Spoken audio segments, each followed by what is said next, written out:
Oh yeah. Phantom of the Funk. Funking it up. In a good way. That's going to be our new standard issue opening. I hope you enjoy it. My name is Michael Luck. This is Kooks, Cranks, and Iconoclasts, the podcast. Today's topic, I'm just going to jump right in because I don't feel like doing banter. Isn't that weird for a podcaster? Whatever. We're going to jump right into today's topic after this banter. Today we're talking about the literary madman who goes by the name, is indeed his real name, William Seabrook. Early 20th century writer, probably best known by the straights and the squares for being the man who introduced the entire world, except for Haiti, to the term zombie. But it goes so much deeper than that. There's so much more to this man than just being a guy who introduced a word to the world. It's got some pretty extensive influence on the literary world and horror in general. Just literary titan of the early 20th century. We're going to get to his life story, discuss some of his works. I'm super excited because in the background of this, I'm working on the next big multi-part series that essentially incorporates into one of the running themes of this show, several episodes dedicated to it already, of, two actually. One coming soon is another installment in the Occult Crime Atlas. With a twist. Something I hope to be as comprehensive as possible, considering the location, the topic. And then we get into our next big multi-part series that's going to, I guess, connect or fall under the banner of one of the running themes of many episodes I've done of our ultra-terrestrial overlords. So, getting super psyched for that, doing the research. It's, oh man, it's kooky. And this guy, actually, he figures in adjacently to some of the stuff I'm looking into. But, yes, today's topic is William Seabrook, a.k.a. Old Willie, a.k.a. the abominable Mr. Seabrook. Willie's World. But before we jump right in, as per usual, and according to the contractual obligation I signed with a shape-shifting demon, we're going to hear a word from our sponsors.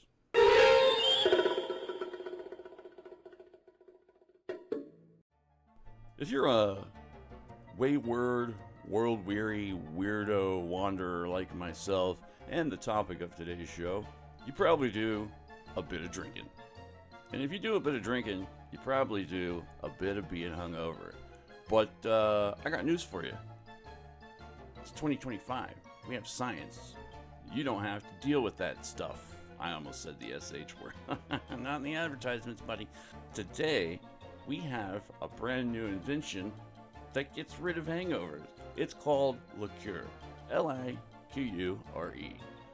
Liqueur gummies combine THM, milk thistle, B vitamins, and ginger root to help your body recover after drinking. They fight fatigue, nausea, and dehydration, so you wake up feeling refreshed. Try them for faster recovery. Enjoy an exclusive discount with my promo code ICON, ICON, at liqueur.com, liquure.com, for 20% off any product, exclusively through Kooks, Cranks, and Iconoclasts. Get your head straight.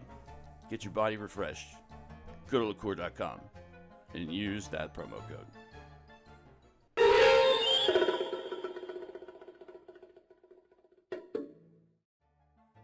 If you're a world-weary, wayward, wandering weirdo, or whatever I said in whatever specific combination for the last advertisement, well, transpose that to this one as well.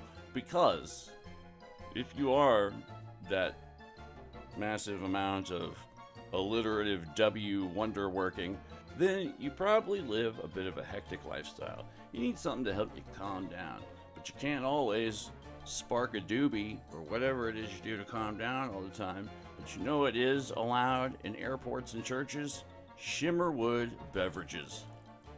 Shimmerwood's award-winning CBD seltzers combine full-spectrum CBD with natural fruit shrubs, delivering a refreshing, stress-relieving drink that eases tension and promotes relaxation.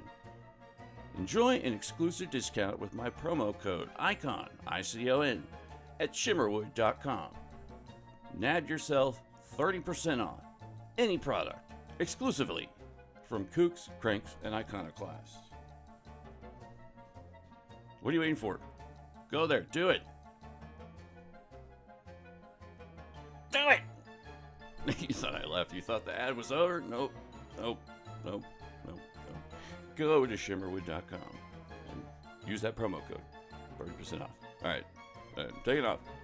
Go. Leaving. Bye. No, I'm still right here, but go do the thing. Shimmerwood.com.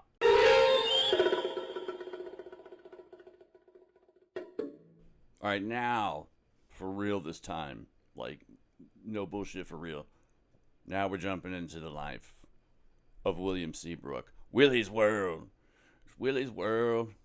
Zombie time. Adequate. Oh, man. The shenanigans. All right. So, William Bueller Seabrook was born in 1884 in Westminster, Maryland, not to be confused with Eastminster, Maryland, into a family that embodied small-town respectability and Protestant restraint. The first indicator that some crazy shit's bound to happen down the road. His father, a minister of the Lutheran genus, wanted discipline. Dirty, pious ass whoopings. Penitence meets punishment, just like the Lord likes it. His mother, artistic but frail, offered an early glimpse of fragility wrapped in devotion. So essentially, a good-natured, beleaguered doormat that swallows all her gripes and regrets, the kind of oppression that eventually leads to cancer, I assume. Or more likely, hereditary self-deletion. You'll see. This polarity, moral repression versus sensual curiosity, became the psychological engine that would drive Willie's entire life. Ingredients for ensuring a potential mental derangement straight up banging on all 8 cylinders, to continue the engine metaphor. Adding to this influential melange early in his life were frequent financial struggles, which would add a bit of a blue-collar sensibility to his outlook on life and literary style. Seabrook was a precocious reader, a raging bibliophage, who devoured adventure tales and the writings of mystics and explorers. His early fascination with the forbidden came not from rebellion, but from yearning for transcendence. By adolescence, God damn it, fuck! Sorry. By adolescence, he was reading Nietzsche and the Bhagavad Gita. Both words that I thought it was going to take me several tries to get, but hey, fucking all right. Let's try it now. This was alongside dime store adventure stories, an odd combustible mixture that would later define his prose. It was through his voracious literary pursuits that he'd be introduced to another major influence that would have a lifelong effect on his psychosexual development. The many lurid pulp magazines with covers featuring images of women in a variety of bondage-adjacent situations, along with mythological depictions of Queen Zenobia in chains. So, make note of this, all you book-burning Philistines. Your child's development into a potential BDSM fetishist relies solely upon you and your blazing, anti-bondage, Bible-inspired bonfires burning away the remaining vestiges of Greco-Roman mythology. Probably the Bibles, too, just to be on the safe side. It is full of degenerate sexual acts. We all know what happened to Sodom and Gomorrah, yet sodomy persists to this day. And you don't even want to know what Gamera is getting up to on Monster Island. Anyways, My voice is a little bit fucked. We're just going to have to deal with it today. It's probably for the best. I don't know. It kind of works with old Willie Seabrook. I feel like his life was lived in my throat. There's got to be a better way to word that, but pressing on. Where was I at? Monster Island. That's right. It's really more of a peninsula. Anyways, he also started experimenting with pushing his body to the limits. For instance, dipping his hands into scalding hot water. Normal adolescent shit. No red flags there. Moving on. He attended Roanoke College and then Mercer University, where he discovered alcoholism. Excuse me, no, I meant to say journalism. He discovered journalism and alcohol in roughly the same week. Probably not a coincidence. After a brief stint in advertising, which most assuredly exacerbated his alcohol use, Seabrook found work as a reporter at the New York Times and later the New York Evening Post, cutting his teeth on foreign dispatches and society gossip. So he had an inside track to all the behind closed doors, secret, dirty, naughty shit that people were getting up to. It intrigued him. It intrigued him quite a bit. He cultivated a reputation for charm and eccentricity. A bit of a dandy, if you will, with a taste for exotic liquor like absinthe. Breakfast of champions. And that's no bullshit. He drank absinthe for breakfast. As well as learning Arabic phrases and whispers Bueller of black magic. During the 1910s, Manhattan's bohemian underworld, centered around Greenwich Village, was alive with experimentation. Hell.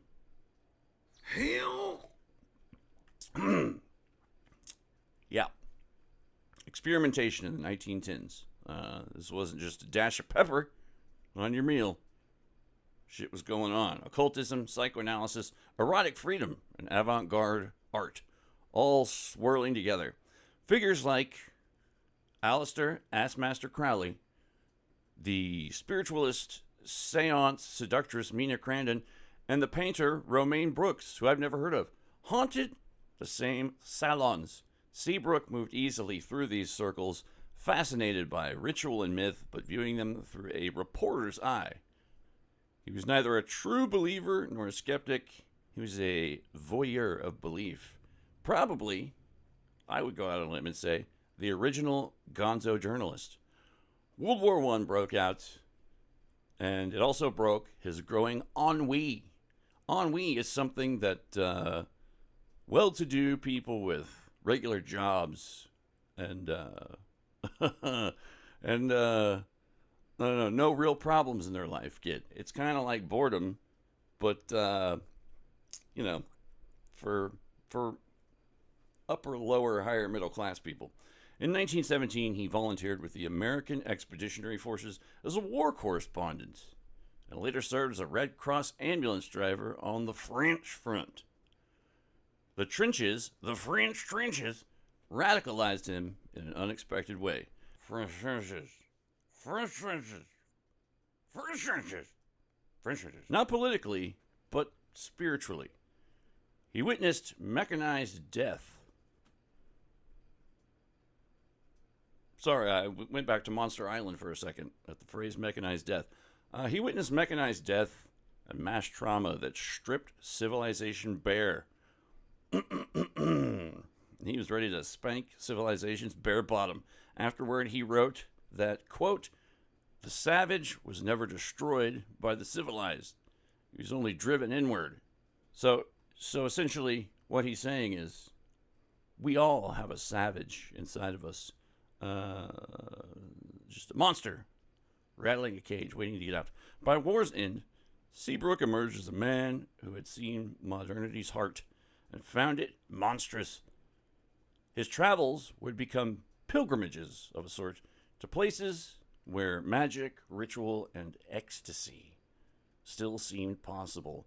And we're talking about a man who suffered from ennui, for fuck's sake. So, magic, ritual, and ecstasy meant a whole new level of things, as far as he was concerned. What began as journalism was evolving into a quest to rediscover the primitive, and the numinous, and the otherworldly, buried beneath the milquetoast mind of the everyday, rational, Western worlder, first worlder, by the way. When he returned to New York in 1919, he brought with him a war-forged appetite for the extraordinary.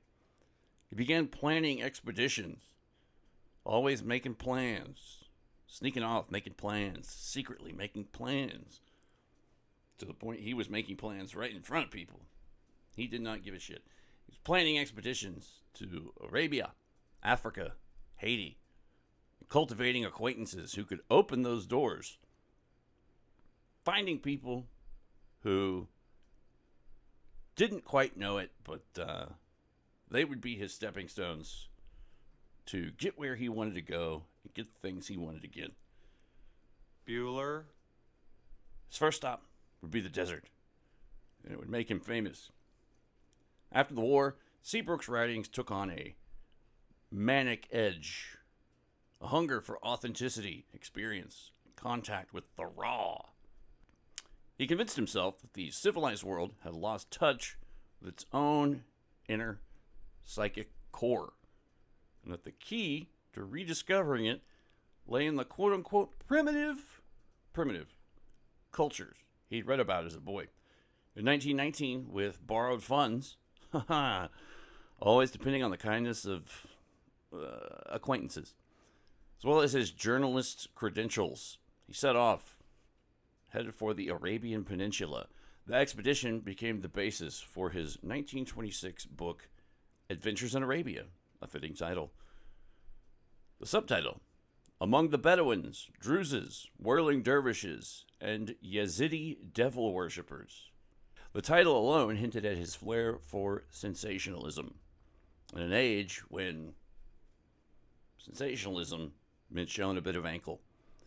But beneath the pulp surface lay real anthropological curiosity. He embedded with tribes and religious sects across the Syrian desert, participating in Sufi rites and Yazidi rituals, which he famously, but very much inaccurately, dubbed devil worship. In fact, this is one of the inadvertently shitty consequences of his writings. He basically pegged, no pun intended, I guess, the Yazidi, the religious sect known as the Yazidi, as devil worshippers, when in fact they venerate a figure named Malak Taus, the peacock angel, who has a story that very much parallels Lucifer, but Bueller. Basically it differs in that Malak Taus, the peacock angel, he was told by God to venerate man, but he's like, can't do it. And God's like, why not? And he's like, because I venerate you, man. So, conflicting programming notes. Got them all discombobulated. God wasn't having that shit. So he was sort of, for lack of a better term, cast out in much the same way Lucifer was. But it's complicated. As most things are with religion. But Peacock Angel, it's interesting stuff. It does have elements in the loosest possible sense of devil worship, and because of this misinformation attributed to Seabrook, Yazidi practice and belief took on a bit of an era of devil worship, if you will. Diabolism gave it a bit of a dangerous edge as far as people in the West were concerned. So, not an entirely bad thing, but overall, a misattributing of an oversimplification, if you will, into the Bueller. Under the banner of devil worship, quote unquote. It's actually quite a beautiful belief system, and worth looking into if you're interested. Check it out. So, back to Seabrook, back to Willie's world. Behind the burgeoning celebrity, Seabrook was actually fucking unraveling. Alcoholism had, by this point, taken firm hold, especially during the war years. And by now, at this point in his life, career, had become something of a creative lubricant as well as a curse.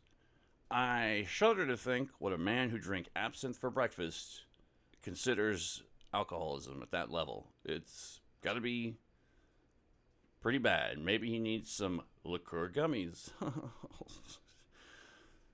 I'm trying, liqueur. Don't break my legs. I'm trying. He began drinking absinthe for breakfast, gin at lunch, and whiskey at dinner, the dinner of champions. His friends, among them, Man Ray, probably famously known for his photography and inadvertently inspiring a man who may or may not have been responsible for the Black Dahlia murder, hell, maybe even inadvertently, as well as Gertrude Stein and various figures within Assmaster Crowley's circle of occultists. And he essentially, Willie's world expanded as he fluctuated between amusement and alarm. Bueller. In Paris, where he relocated in the early 1920s, Willie plunged headlong into the occult and various avant-garde shenanigans, we'll say. Chicanery, if you will. He attended seances, dabbled in sadomasochism, bit of a dabbler, if you will, and toyed with ceremonial and ritual magic, always claiming a journalistic pretext. Busted in on secret rituals with a press pass, like he owned the joint, like he was Kolchak the fucking Night Stalker. That's how I pictured it in my head, at least. He flirted with witchcraft and with women in equal measure, sometimes even conflating the two. His writing from this period began to blend journalism with confession. He was inching toward the psychological horror that would define much of his later work. By 1927, he was restless again. Arabia had offered revelations, but he wanted to go deeper, deeper and deeper, to find a living expression of magic that wasn't symbolic, but embodied, personified, made manifest. That quest would lead him to Haiti, where he claimed to have encountered the undead, and where his name would forever be linked to one of the 20th century's most enduring modern myths, the zombie. In 1927, Willie boarded a steamer for Haiti. That would eventually get a steamer in Haiti. Oh! Drawn by whispers of voodoo, ritual possession, and quote-unquote black magic. Both literally and figuratively.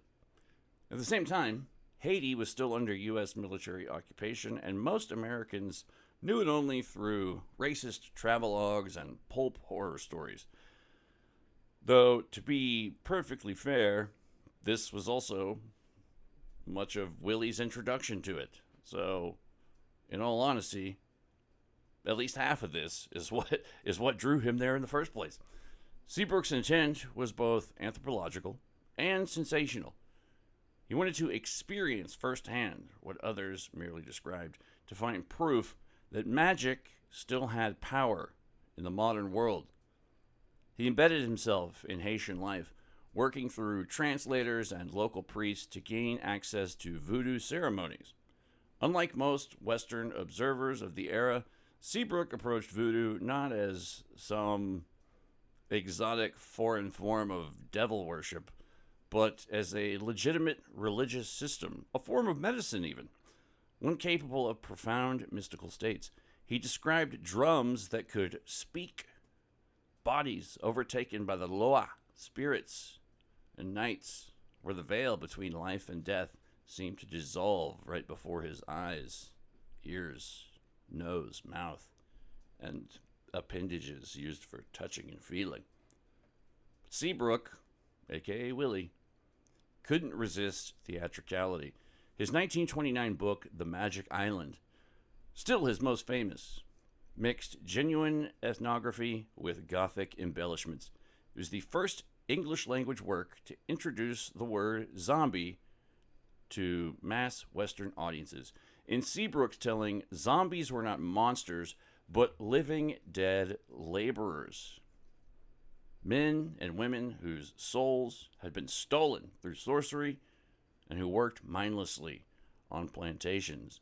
Now, I was about to draw a modern parallel, but basically all you have to do is replace plantation with, I don't know, cubicles, and pretty much the same shit. The image was both metaphor and horror. A colonized people reduced to spiritual slavery. Critics were divided.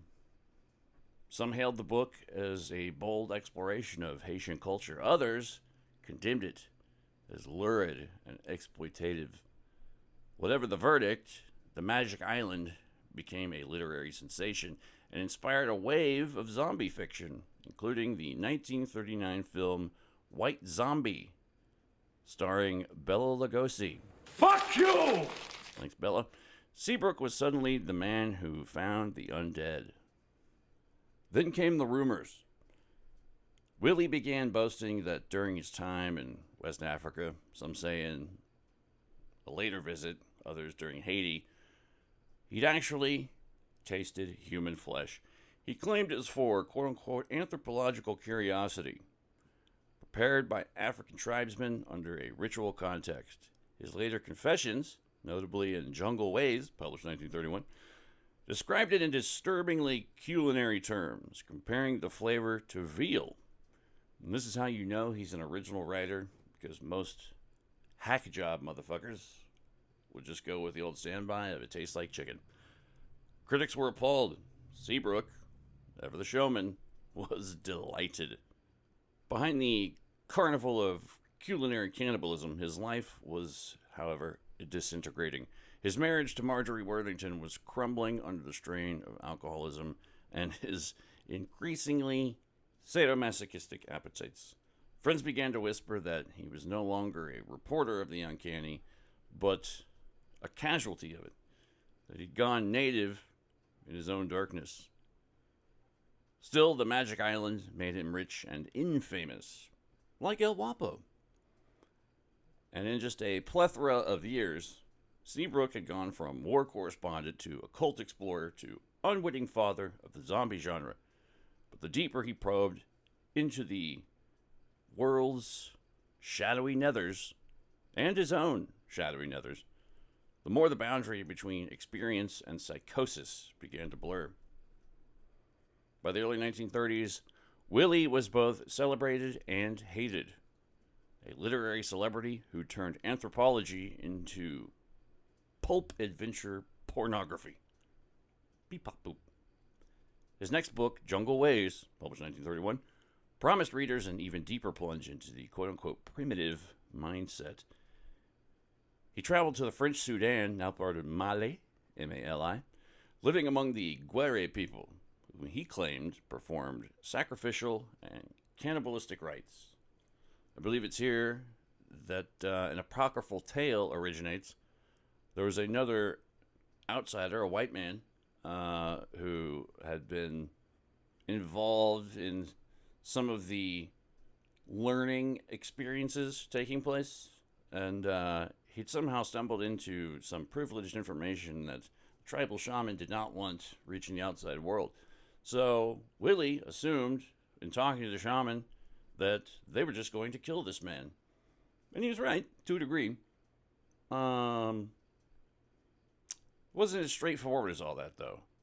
The shaman took Willie deep into the jungle to where they found, well, not found, to where there was a tree with a member of the tribe tied to it so tightly that his innards were becoming outards, as this tribe member was intended to be a human voodoo doll of sorts, whose death was meant to be projected on the outsider with privileged information. That man's fate remains unclear. Couldn't find out who he was or what happened to him, but that tribe member definitely got fucked. What's extra weird is he may have even volunteered to be the voodoo doll. I'm just speculating. That's wild mass speculation on my part. So take that with a pinch of salt and a pound of flesh. Human flesh. Seabrook's accounts, equal parts fieldwork and gothic fantasy, shocked readers. He described consuming human flesh, quote-unquote, scientifically, as an experiment in radical empathy. You never know what a cannibal's going through until you walk a mile in their chef hat. To him, this wasn't savagery, it was transcendence. By eating a man, he claimed, he was confronting civilization's ultimate taboo, an attempt to understand humanity by consuming it. Bueller.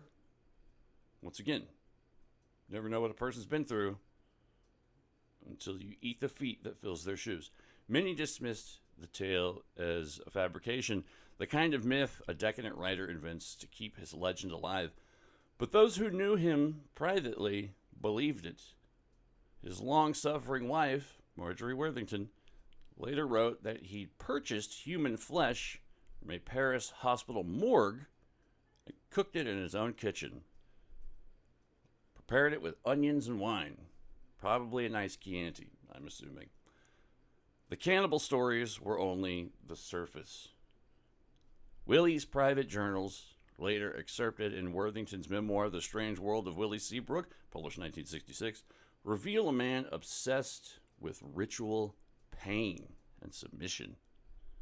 He became fascinated by the psychology of sadomasochism, the idea that through bondage, humiliation, and controlled suffering, one might access a deeper, ecstatic consciousness. It's different. I don't know about deeper, but it's different, and there's no mistaking that. Seabrook didn't just write about this, he lived it. He frequented occult salons in Paris, mingled with spiritualists and Crowleyites, and conducted private rituals blending sex, alcohol, and hypnosis.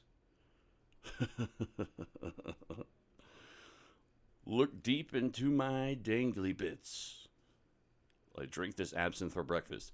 Some contemporaries, like the aforementioned photographer Man Ray, depicted him as a kind of latter-day Dionysian figure. Simultaneously brilliant and doomed. By 1933, his drinking had become just unbearable, uncontrollable. He checked himself into Bloomingdale Asylum, not to be confused with the retail chain, Bloomingdale Asylum, one of America's oldest psychiatric hospitals. So you know there are some fucking straight up insane ghosts in that place. It was there he turned his breakdown into art. In his 1935 memoir, Asylum, he depicted a shockingly candid look at mental illness and addiction. One of the first in modern literature to depict alcoholism as a disease rather than a moral failing. Therefore, setting the stage for millions of drunk wife beaters in the future to blame their belligerent violence on a disease. He detailed the hallucinations, the delirium tremens, or DTs, if you're trying to save time, the crushing cycles of relapse and repentance. As a recovering former addict myself, I've had a few relapses as well, but that's part of recovery. Alcoholism. My particular poison of choice was opioids. Alcoholism, man, I don't know. I've known alcoholics and I've dabbled a bit myself. I just call that being in your early 20s, though, really. And late 20s and early 30s and mid and late 30s. But I don't know, the drugs I was using compared to alcohol, really, the drugs I was using, the problem was not doing the drugs. It was running out of money and not being able to afford more drugs. Because when you weren't on drugs, that's when everything sucked. I guess that's kind of obvious and goes without saying. But, God, I don't know. The process of drinking and the various, I don't know, I guess they're about even. Just that I know that withdrawal was the worst. And I don't know. Actually, now that I'm thinking about it, I guess there's a lot of parallels. Like, hair of the dog, except the hangovers, quote unquote, from opioids. Well, to be more dead on specific and accurate, I guess, the hangover of opioid use, not bad. Get a lot of sleeping done. And then creeps in the shitty parts. Your skeleton hurting, the constant liquid feces. I guess it's a lot like being hungover. But, yeah, I don't know. I'm actually seeing a lot of parallels now, but alcohol is much easier to get your hands on and socially acceptable. And yes, I'm playing the whole thing in the background. The entire thing. Compared to opioid use. So, especially in this time.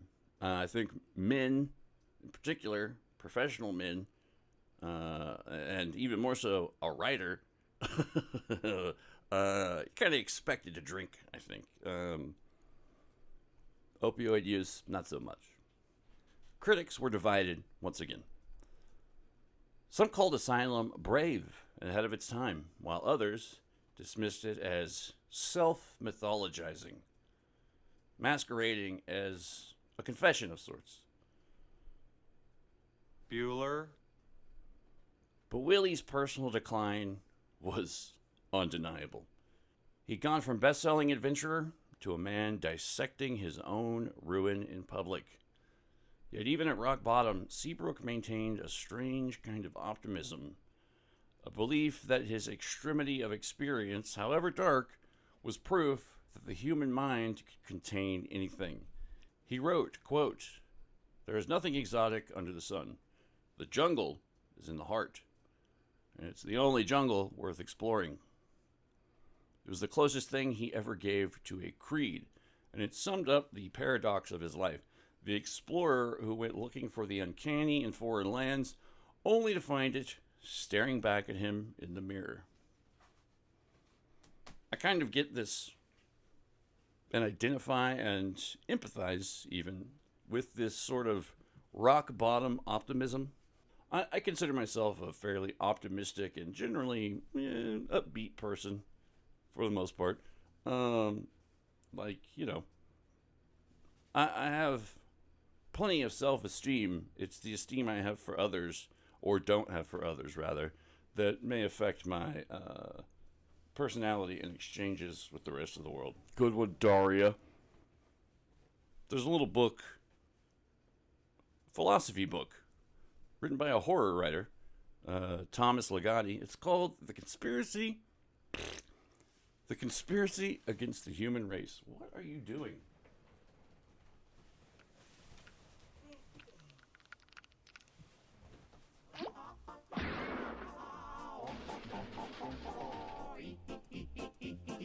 Enjoy this cartoon musical interlude while I figure out what the fuck is going on with my cat real quick.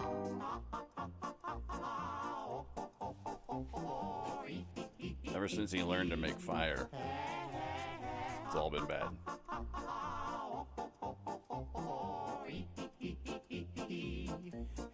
He likes to sleep in the dirty laundry. It's deplorable.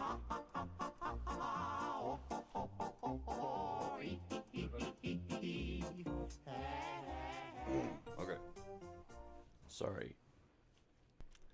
There's a little book, a philosophy book, written by a horror writer by the name of Thomas Ligotti. It's called The Conspiracy Against the Human Race. I didn't know it before I read that book, But apparently, much of my outward look at the world and existence in general is apparently very nihilistic. If you have serious depressive issues, I'm going to tell you now, don't read that book. But, I don't know, if you're able to entertain ideas without buying into them, then, A, I commend you for being the type of person that we need more of in the world, and B, give it a read. Check it out. It's actually one of the major influences behind the character Russ Cole on the first season of True Detective, played by Matthew, all right, McConaughey. McConaughey. McConaughey-ho. Actually, a foundational text when Nick Pizzolatty, or whatever his name was writing the script. Anywho, moving on. Bueller. When Willie Seabrook returned to America in the mid-1930s, he was no longer the swashbuckling booty bandit / anthropologist of the Magic Island. He was a haunted man. Still, the city welcomed him back as a celebrity of the weird. He moved into a Greenwich Village townhouse that quickly became infamous for its late-night seances, bondage demonstrations, and surrealist visitors slathered in ectoplasm. By now, Seabrook had become a kind of spiritual middleman between Bohemia and the occult underground. He corresponded regularly with Ass Master Crowley, who called him, quote, a man who has actually looked into the abyss rather than merely read about it, unquote. That's an accurate Crowley impression, so I've heard. They shared both an attraction to ritual experimentation and a wry contempt for organized religion. Crowley's dictum, with a K, do what thou wilt, echoed in Seabrook's private salons, part psychological laboratory, part drunken bacchanal. There's even rumors that old Willie, an ass master, got it on. Woo! To some degree. I don't know if it was full on bum or just fellatio's exchanged or something, but this was allegedly in a ritual context, so who knows? Look in the OTO look into the OTO degree rituals and might give you something, I don't know. Salvador Dali is another fixture. The two men met through the art world's expatriate circles and bonded over mutual obsessions with dreams, fetishes, and altered states. Dali reportedly admired Seabrook's Asylum, calling it, quote, a surrealist's confessional, unquote. One surviving photo shows Seabrook blindfolded while Dali sketches him as a, quote-unquote, modern shaman. Despite the glamorous... now that I think about it, William Seabrook may have also been one of the inadvertent influences upon the man who may or may not have been the Black Dahlia killer. Interesting. Despite the glamorous circle, Seabrook's life was unraveling. His attempts at sobriety failed. I know that game. He continued to draw crowds on the lecture circuit. His talks, a heady blend of anthropology, psychology, and black mass theatrics. But the income went straight to his liver. Bueller. He was aging badly, prone to paranoid fits and violent mood swings. Not something you want in your BDSM partner. Still, the occult never left him. He began writing a series of unfinished essays exploring what he called, quote, technological magic, unquote. The ways radio, photography, and early electronics were replacing spiritualism as new mediums for, quote, communicating with the unseen, unquote. If you know about the occult origins of television, he ain't wrong. It's one of the last glimpses we have of Willie Seabrook the visionary, recognizing that the supernatural was evolving with modernity. In 1940, his third wife, writer Constance Kuhn, left him. His reputation had grown toxic. Publishers still admired his prose, but dread the chaos that inadvertently followed him. Well, vertently and inadvertently. Friends began to avoid his company. He'd lecture them about Nietzsche. We all know one of those, and they are insufferable. He'd lecture them about Nietzsche 1 minute and demand to be flogged the next. We all know one of those too, right? Right? By 1945, the war years had broken him completely. America was entering an age of victory and optimism, while Willie was trapped in a private goddamn apocalypse. On September 20th of that year, at his home in Rhinebeck, New York, Willie Seabrook placed a garden hose into the exhaust pipe of his car, sealed the garage, and put the ass in asphyxiation. He was 61 years old. He left behind a manuscript titled The Book Without Pages, which is now lost, and a few cryptic notes hinting that he still believed he was, quote, traveling between worlds, unquote. His death, fittingly, felt like a ritualistic exit, the explorer stepping through his final threshold. I have no doubt in my mind that, were he capable of doing so, he'd have wrote a book about his suicide and everything that came along with it. After his death, his reputation essentially split in two.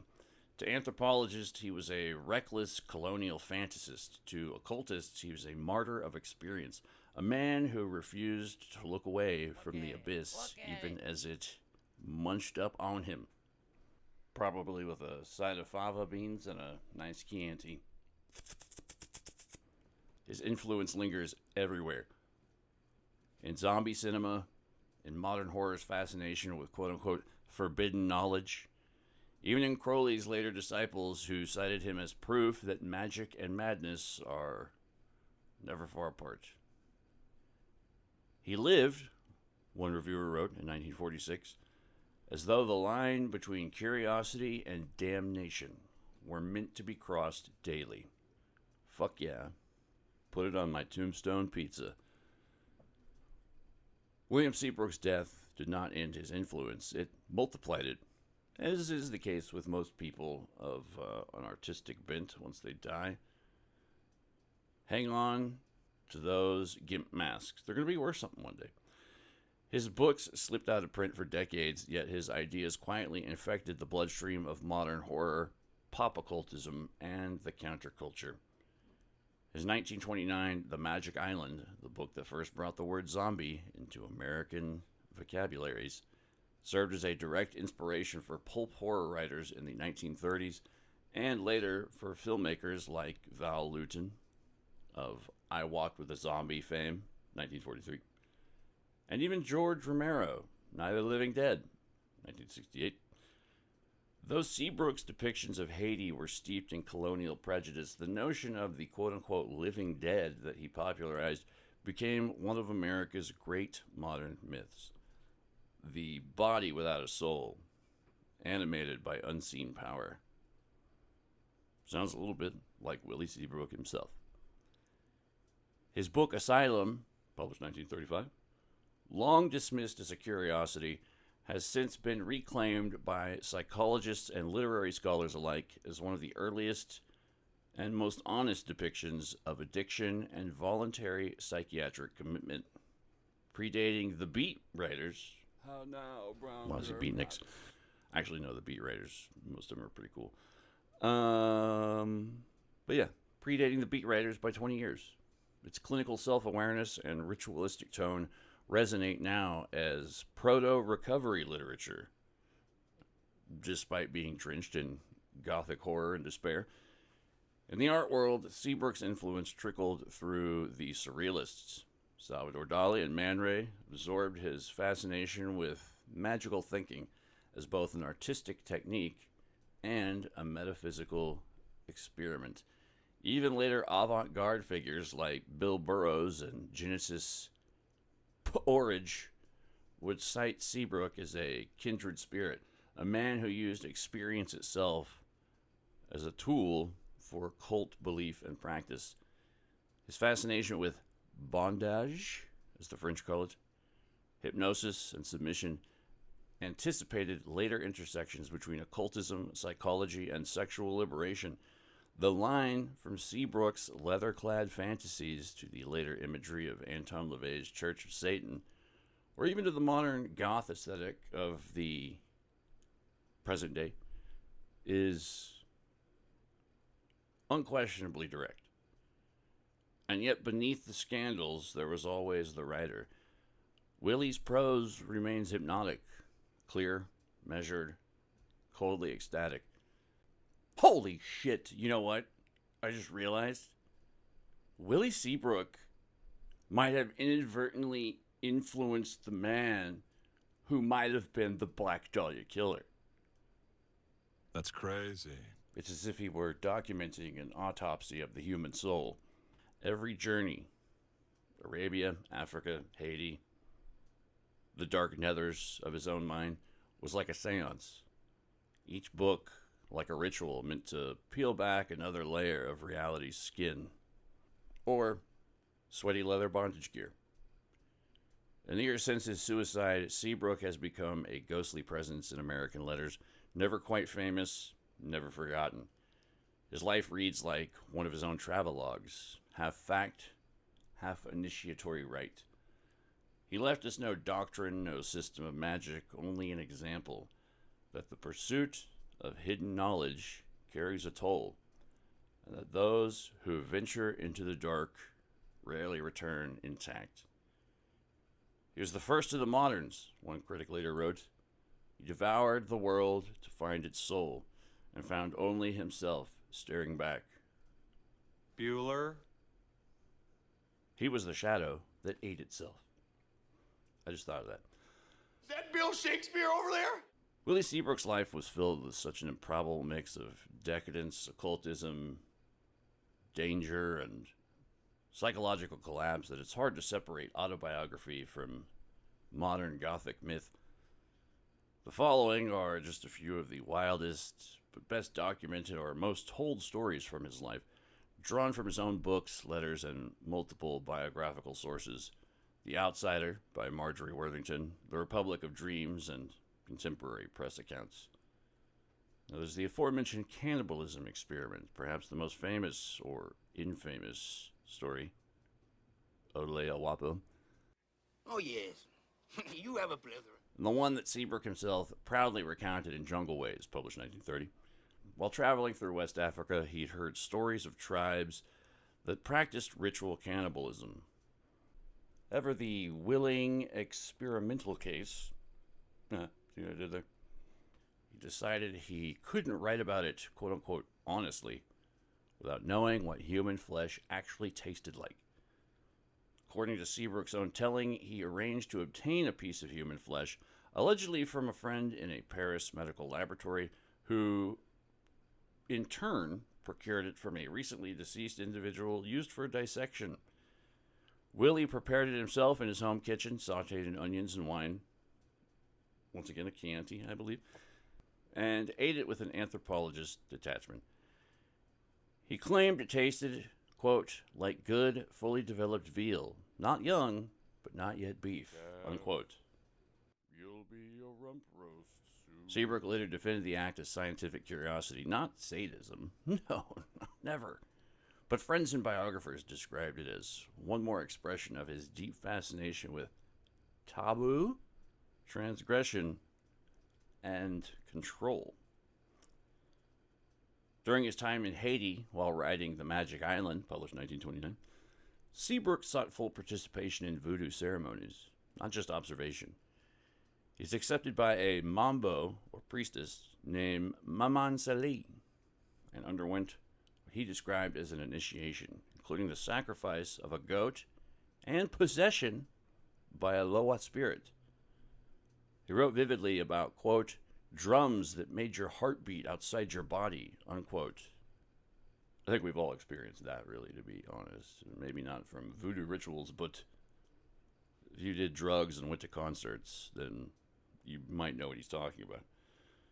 He spoke of drinking rum laced with gunpowder and the sensation that something, quote, ancient and enormous had entered him. But he wasn't saying that about Assmaster Crowley. No, the rum with gunpowder cocktail, I believe, is a favorite of Baron Samedi? Maybe Papa Legba. One of those guys. One of the graveyard ghoulie guys. Probably someone who wears a top hat.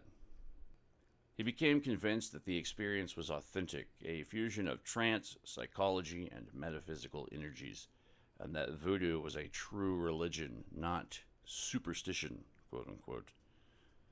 Willie also recorded his first-hand encounter with a supposed zombie, a woman believed dead and resurrected through sorcery to work as a mindless servant on a plantation.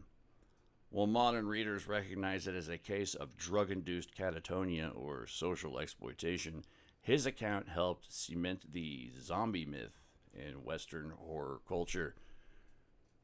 Seabrook's second wife, the novelist Marjorie Worthington, described in her memoir The Strange World of Willie Seabrook that their marriage was both passionate and sadomasochistic. It can be both. Seabrook was openly fascinated by bondage, domination, and ritualized pain, believing it unlocked altered states of consciousness. He ain't wrong. Worthington recounted how he constructed elaborate dungeon setups in their home, staged mock quote-unquote witchcraft scenes, and used bondage both as sexual theater and quasi-occult experimentation. He once tied her to a bedpost and left her there for hours while he wrote, claiming it helped him focus. Oh. As long as I know where you're at. All right, I don't need you putting around the house, getting in my fucking way while I'm trying to write. On other occasions, he encouraged her to whip him while he shouted prayers in Arabic or invoked the gods of the desert. I'm sure that after being tied up for hours while he wrote, she had quite a few whippings she was ready to dole out. Worthington's account suggests that for Seabrook, sexuality, magic, and power were inseparable. He saw pain as a doorway to transcendence. Something tells me this dude would have loved hanging out with the Cenobites. I don't mean little cinnamony biscuit treats. I'm talking about, Pinhead from Hellraiser and his posse. In 1933, Seabrook's alcoholism had destroyed his marriage, career, and sanity. Realizing he couldn't stop drinking, he checked himself into the Bloomingdale Asylum in White Plains, New York, one of the most notorious psychiatric institutions of the era. He later chronicled his 7-month stay in his book, Asylum, published in 1935. Seabrook described being stripped of all dignity, which he probably secretly got off on to a degree, monitored like a dangerous animal, and forced into a regime of bland food, isolation, and quote-unquote moral treatment. The experience, he said, was like being, quote, buried alive in the earth of my own mind, unquote. I don't know why, but that phrase brings to mind the term night soil. Have you heard of this? Have you seen this? Have you heard of this? Is anyone familiar with the term night soil? It's an old-timey term for shit. But that's what it makes me think of. He documented fellow patients, delusional millionaires, catatonic women, and religious fanatics. Was he hanging out in Washington, D.C.? With the same detached curiosity he'd shown towards his previous encounters with jungle tribes, by the end he emerged sober but psychologically shattered. The book remains one of the earliest candid depictions of addiction treatment from a first-person perspective. During his years in 1920s Paris, Willie moved through the same circles as Gertrude Stein, Assmaster Crowley, and Man Ray. He was fascinated by occultism, automatism, and trance art. For those unfamiliar, automatism is essentially automatic writing, things of this nature. He and Man Ray stage seances. He drank absinthe with Antonin Artaud and André Breton, famous French wacky artists. He shared notes with Crowley on psychic initiation through fear. According to anecdotes from the period, Seabrook once attempted a ritual designed to induce visions using sensory deprivation and fasting. That'll do it. He locked himself in a dark room for 3 days, taking only wine and laudanum. Fucking A. Until he hallucinated being torn apart by black birds. Metal. This episode, later fictionalized by him, helped fuel his belief that magic worked through psychological gateways, not supernatural mechanics. He believed hallucinatory and mystical experiences could be engineered, like journalism. By the late 1940s, Seabrook's career had declined and his inner obsessions had consumed him. In 1945, he placed the rubber tube from his car's exhaust through the window of his garage and sat down to die by carbon monoxide poisoning. I would have gone with drug overdose, intentional drug overdose. That's just my own. That's, if I were him, I'm saying, that's what I would have done. He was 61 years old. His suicide note was reportedly calm and practical, thanking his friends and expressing hope that his books would, quote, remain of some small use, unquote. Friends said it was the ultimate act of control, the same impulse that had driven him into jungles, asylums, and rituals. His death, in a strange way, completed the pattern of his life. The adventurer who couldn't stop crossing the line between fascination and self-destruction. Habitual line crosser, this guy. Bueller. Let's close out by taking a quick look at some of his books, the best-known ones.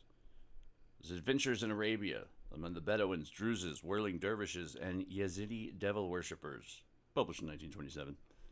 In this travel memoir, Willie Seabrook plunges into the Middle East, living among Bedouins, Druzes, or the Druze, Whirling Dervishes, and Yazidi communities. He immerses himself in desert culture, documenting unfamiliar customs and religious practices with vivid immediacy. He is not here for political analysis or humanitarian investigation or any of that other boring shit. Rather, he states he journeys purely for the joy of it. The book divides into sections: his time with the Bedouins, camels, black tints, desert raids. Fucking A. His time with the Druzes, a secretive sect in Syria/Lebanon. Among the Malawi dervishes, their rituals of motion and devotion, magic potion. And finally, among the Yazidis, a Kurdish minority whose quote-unquote devil worship label by outsiders he investigates. He's not the original person who tagged devil worship onto them. That was some Victorian Orientalist, quote-unquote. But his books were far more popular than that author. So the attribution of quote-unquote devil worship to the Yazidi can be quite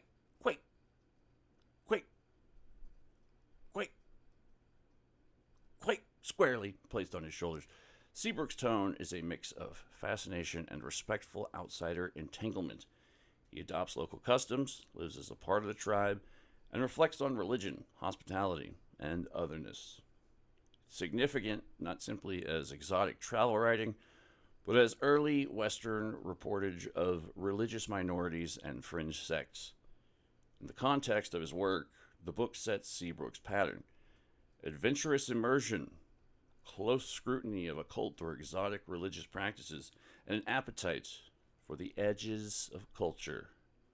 For readers today, it offers both a window into 1920s Arabia, for the Nazis got over there and fucked everything up for the next couple centuries. Decades. And the CIA. It was essentially the same thing. And the gaze of a writer drawn to liminal spaces where tradition, mystery, and travel converge.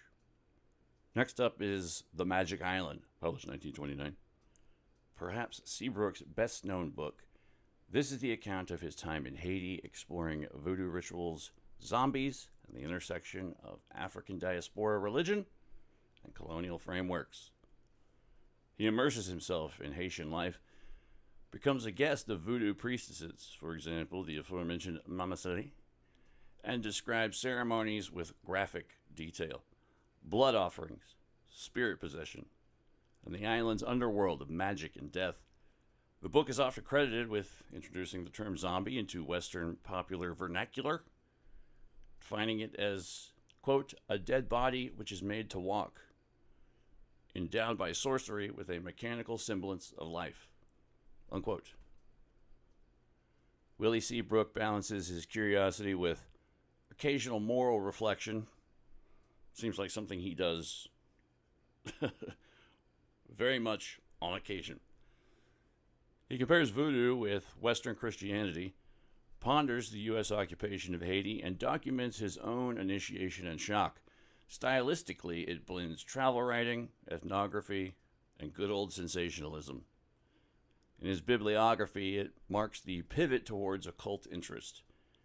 It's less about conventional travel and more about the hidden and taboo.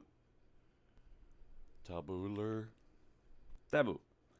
As such, it has had cultural impact beyond the book, influencing horror cinema, zombie mythology, and Western perceptions of voodoo. Following that is Jungle Ways, published 1930. This book records Seabrook's journey through West Africa, specifically the Ivory Coast, now the Côte d'Ivoire, Mali, and Timbuktu region. This is actually, I believe, where people started actually throwing around the fucking name Timbuktu. When you hear like old people say, you know, from here to Timbuktu, all that kind of shit. Focusing on indigenous tribes, witchcraft practices, and hunger for the exotic. Here, Seabrook goes deeper into what he calls the remote, quote-unquote, jungle ways. Living among tribes like the Guera, the Yakuba, no relation. Encountering human sacrifice, phallic monuments, rituals of sorcery, and yes, documented instances of cannibalism.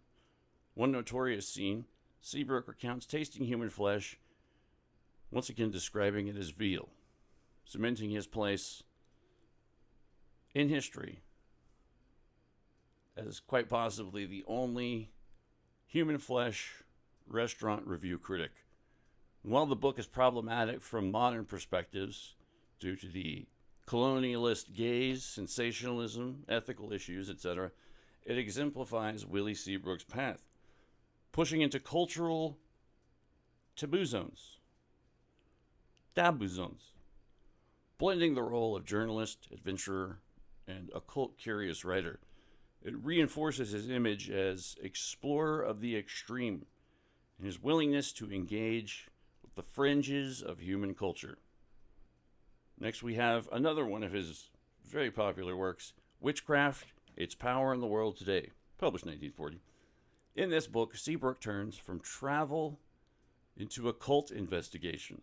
He writes about witchcraft, magic, and esoteric phenomena, including his own reflections, without the framework of distant lands.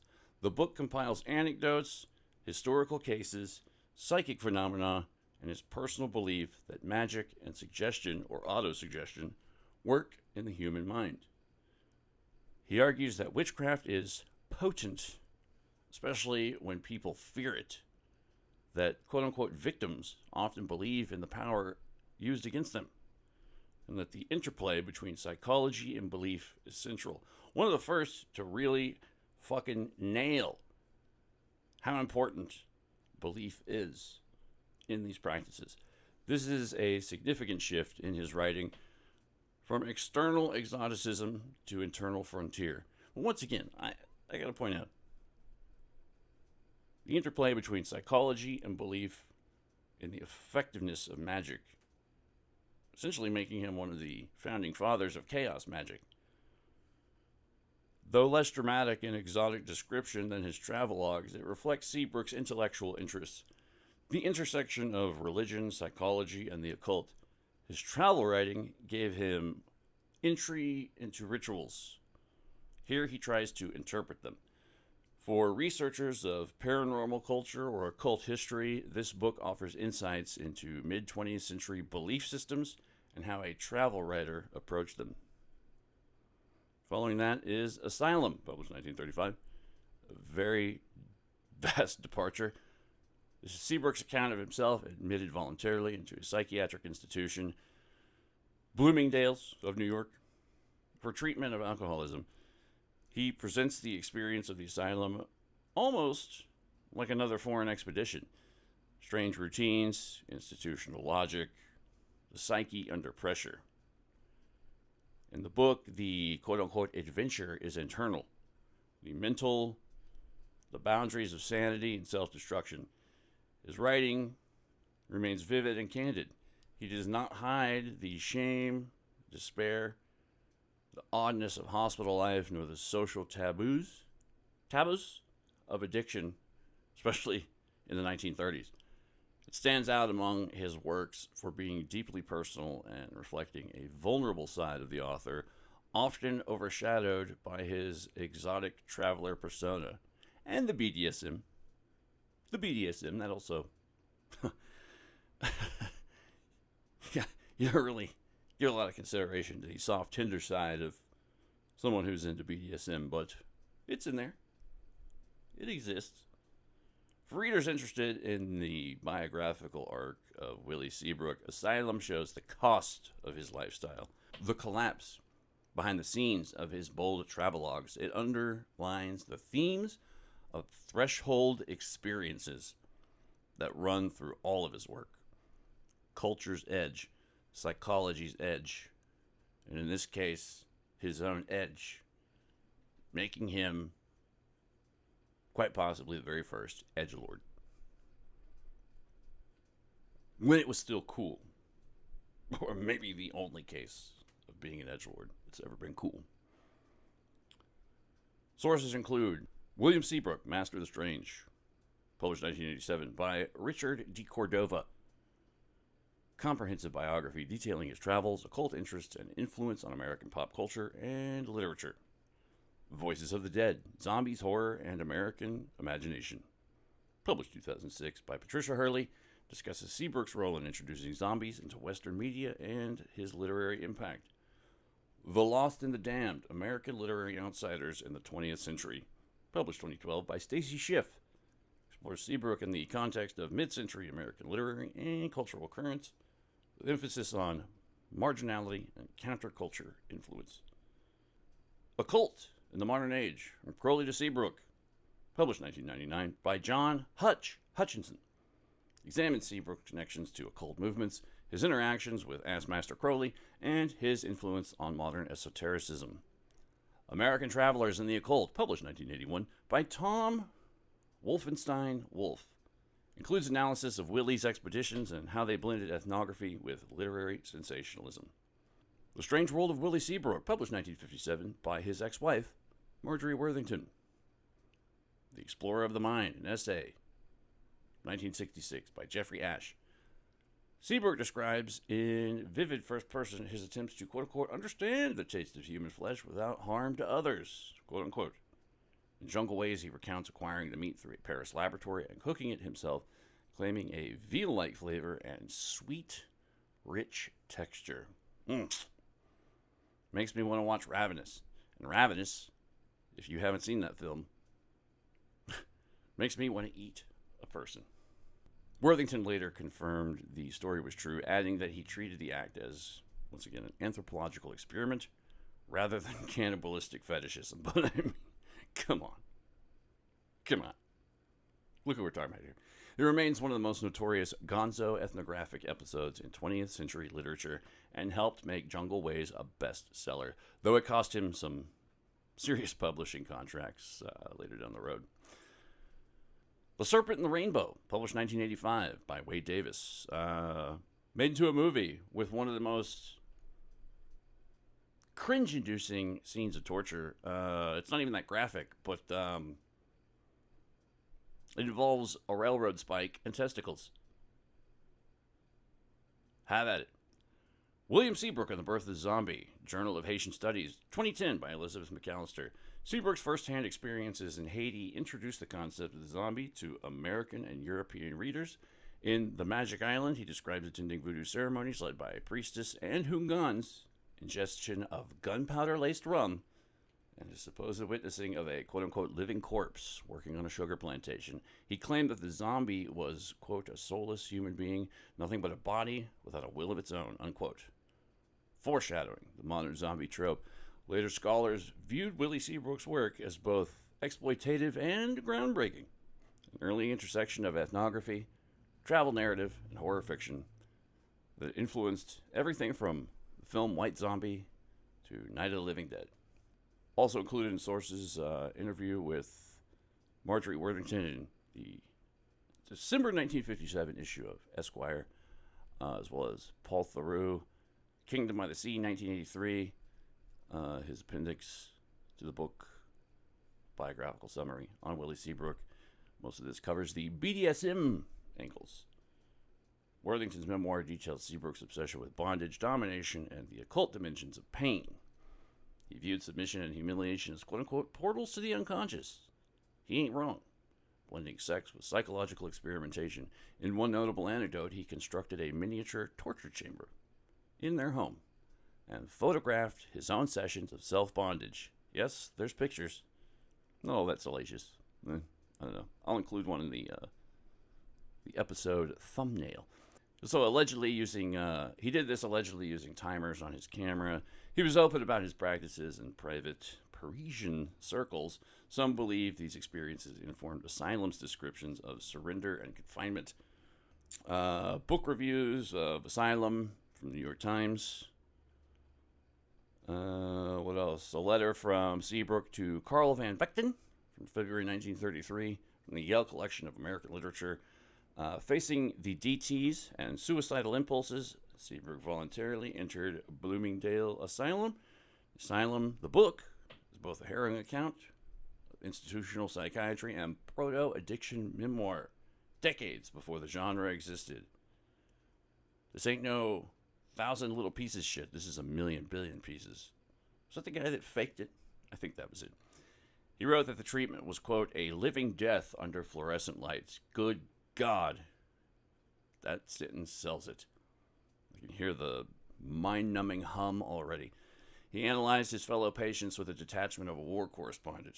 Critics praised the book for its honesty and bleak humor, one of my favorite kinds, and it's since been compared to William Burroughs' Junkie or Ken Casey's One Flew Over the Cuckoo's Nest in both tone and impact. No Hiding Place. Autobiographical Essays, 1942.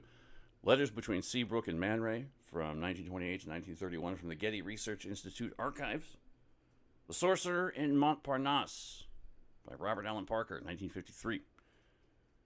Chaos and Classicism, Modern Art Between the Wars, published in 2010 by Kenneth Silver.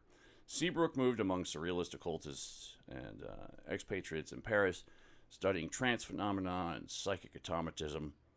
He and Man Ray conducted experimental seances and ritual fasts inspired by Crowley's magic in theory and practice. One self-described quote-unquote ordeal.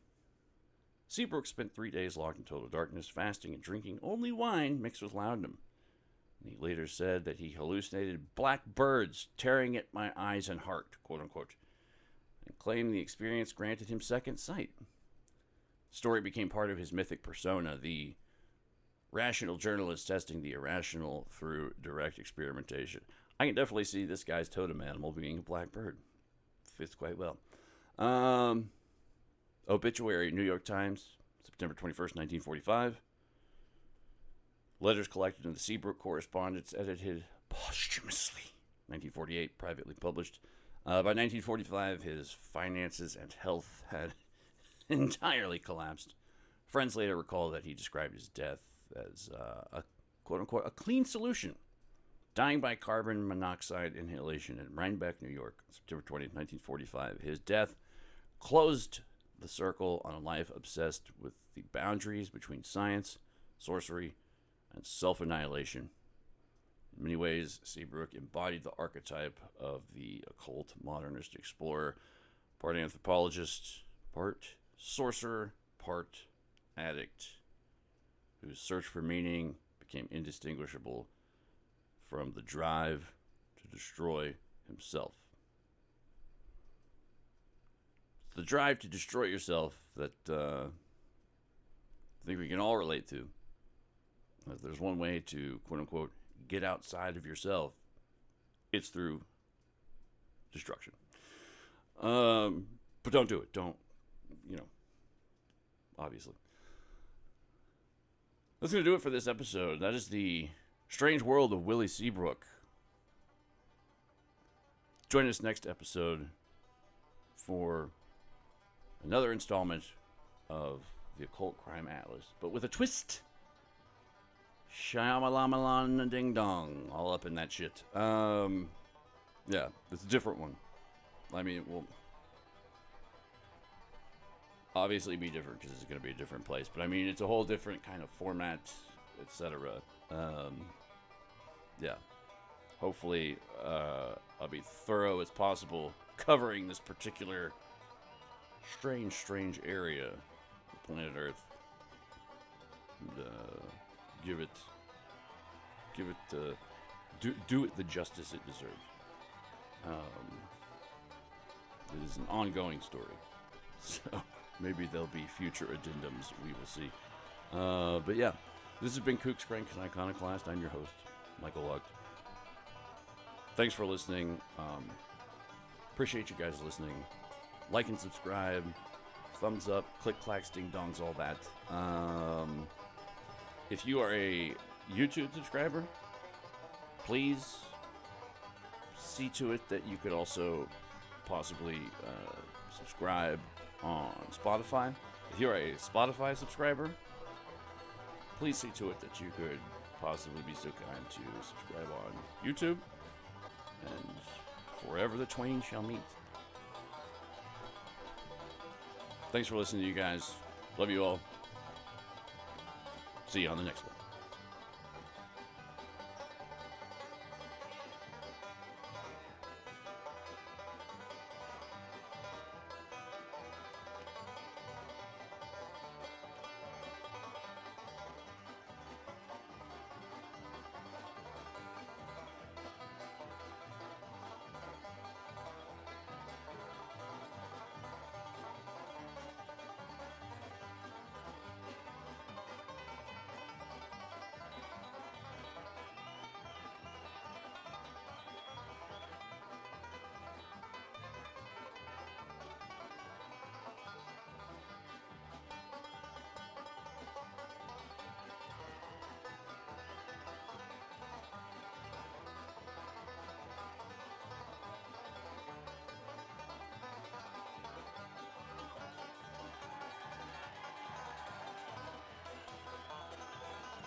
Woo-wee!